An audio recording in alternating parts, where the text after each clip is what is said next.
Okay, so I'm going to show you how to get the arm attached to the body here. I like to turn the body on its side. I think it's easiest to start this way. That last row of the arm, where it kind of builds that shoulder out, is going to go at the very top here. So you're going to be sewing this on between body rounds 1 and 2. And I'm going to go ahead and just get started. You're going to essentially work in a circle around the base of the arm. Okay.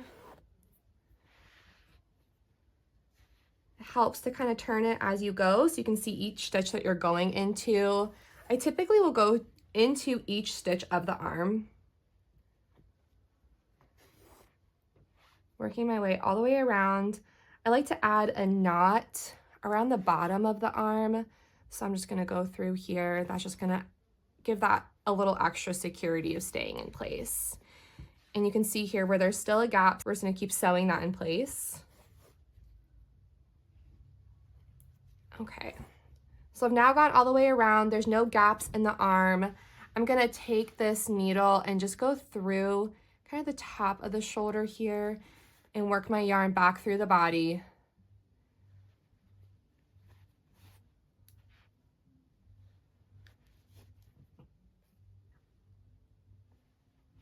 Okay, we'll cut that excess. So once your arm is on, it should look like this.